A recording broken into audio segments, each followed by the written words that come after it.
कहते हैं पूर्वांचल का, वो कार्यक्रम चल रहा है, कई दिनों से चल रहा है। आज हम उसी में आए हैं, उसी में अभी जाएंगे।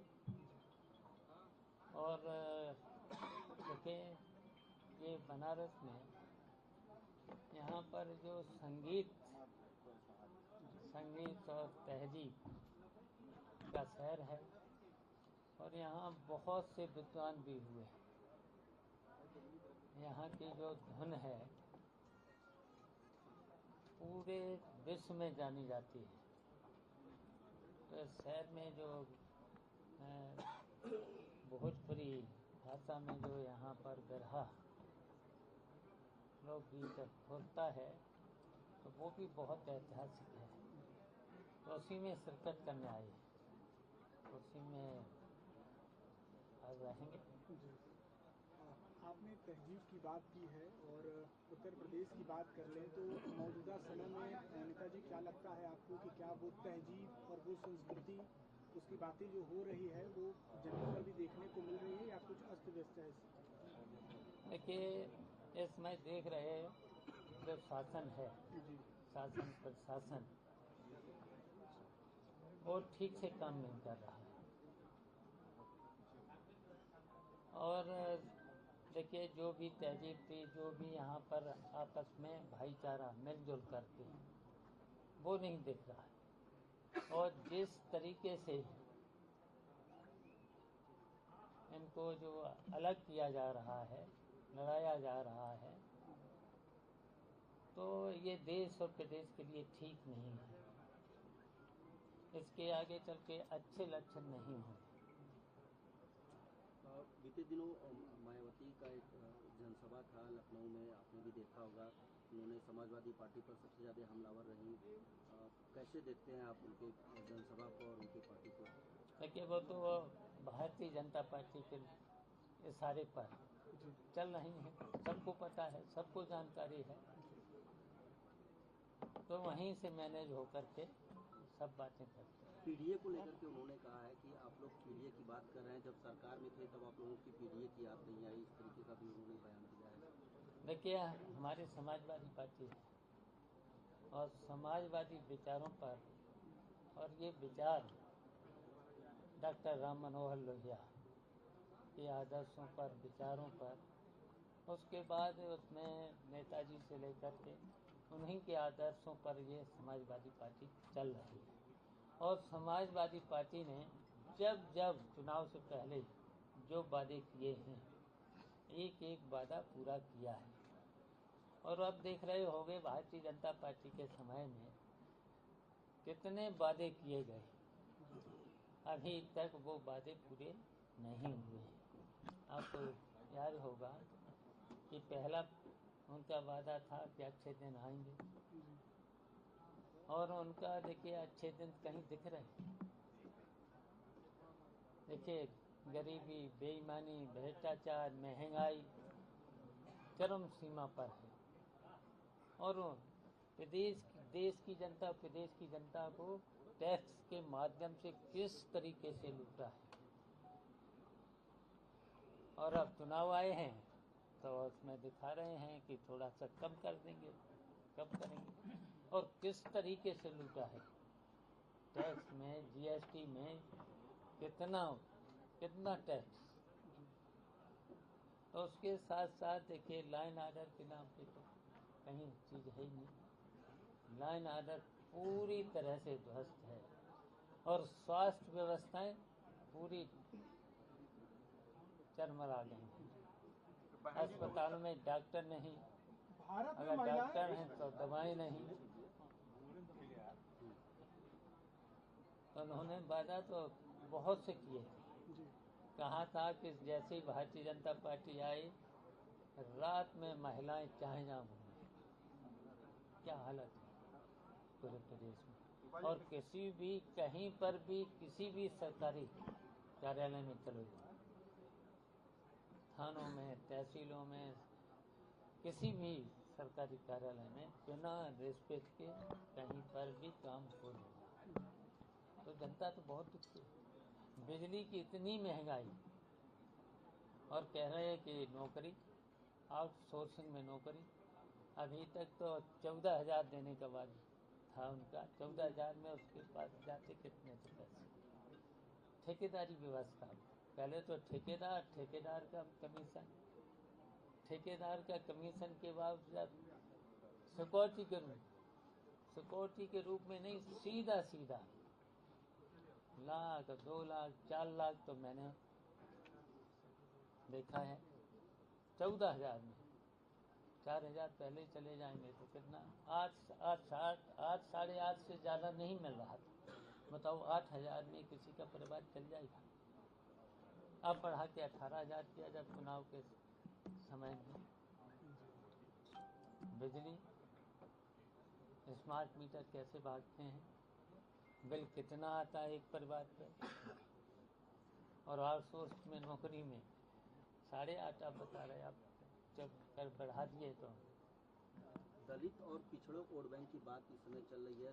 पिछली बार आप लोगों को वोट मिला था, लेकिन अब जो है ये बीजेपी कह रही है कि हमारे साथ है, और जो मायावती हैं वो भी अब मैदान में आ गई हैं, नए कलेवर में दिख रही हैं। क्या लगता है 27 देखिए, ये भारतीय जनता पार्टी के लोग, ये सब लोग घबराए हुए हैं। पीटीए और पीटीए के साथ साथ समाजवादी हैं। इसमें तो किसान, दलित, मजदूर जो उपेक्षित हैं, अभी तक जो उपेक्षित हैं सब लोग हैं, तो इसलिए तो घबराए हुए हैं। 2024 में बहुत ही अच्छा प्रदर्शन रहा समाजवादी पार्टी का, और अभी से ही 27 को लेकर तैयारियों की बात कही है। आपने स्पष्ट किया है कि कांग्रेस के साथ आप लोग जाएंगे, कांग्रेस ने दिखाया, लेकिन आप एक मार्गदर्शक के तौर पर भी हैं, बड़े उस पर हैं। क्या कहेंगे, आप क्या मानते हैं कि समाजवादी पार्टी को 403 में से कितनी पर भूमिका होनी चाहिए, तैयारी कितनी पर होनी? देखिए, अभी तो समय आएगा, हमारा सेंट्रल पार्लियामेंट बोर्ड भी है, सबसे विचार विमर्श करके राष्ट्रीय अध्यक्ष फैसला ले लेंगे, उसकी चिंता मत करो। हाँ, फैसला। आजम खान साहब के आने के बाद से क्या लगता है कि सपा को मजबूती मिलेगी?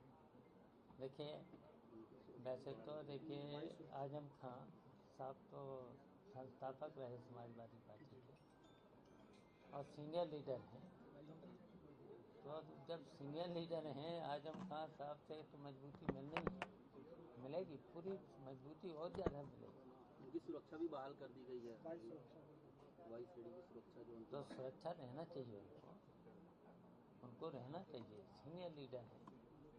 सबसे अभी तक देखिए 10 बार के विधायक, 2 बार के सांसद, परिवार में उनकी पत्नी भी विधायक रही, बेटा भी विधायक, तो उनको तो सुरक्षा की ज़रूरत है, तो सुरक्षा मिल गई तो कौन सी बड़ी बात। वाराणसी में आप आए हैं, कहा गया है कि 10 साल में 7-8 साल में शहर ये बहुत बदल गया, इसका कायाकल्प हो गया है, कि स्मार्ट सिटी के तौर पर दिखा जा रहा है। आप भी सड़कों से आए होंगे, क्या आपको भी बदलाव समझ में आया यहाँ वाराणसी में? देखिए, मैंने तो देखा कि उन्होंने जो वादा किया था, जापान में कौन सा शहर है, क्योटो।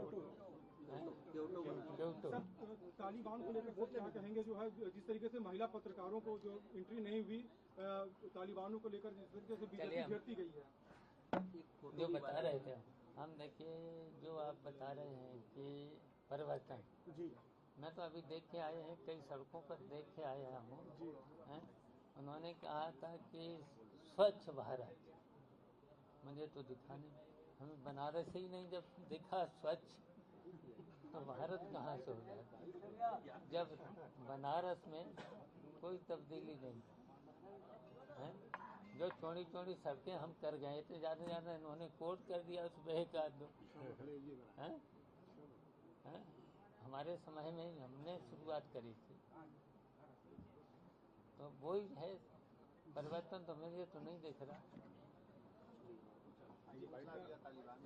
चलिए, धन्यवाद। तालिबानी क्या कर रहे हैं, आराम से जिस तालिबान करके काफी मुद्दे बनाई थी बीजेपी, और इसके साथ साथ जब यहाँ पे एंट्री होती है वहाँ के विदेश मंत्री की, उसके साथ साथ महिला पत्रकारों को एंट्री नहीं की दी गई, क्या कहेंगे? एक फोटो भी वायरल हो रही है। तो भारतीय जनता पार्टी से उम्मीद क्या है, उम्मीद क्या है?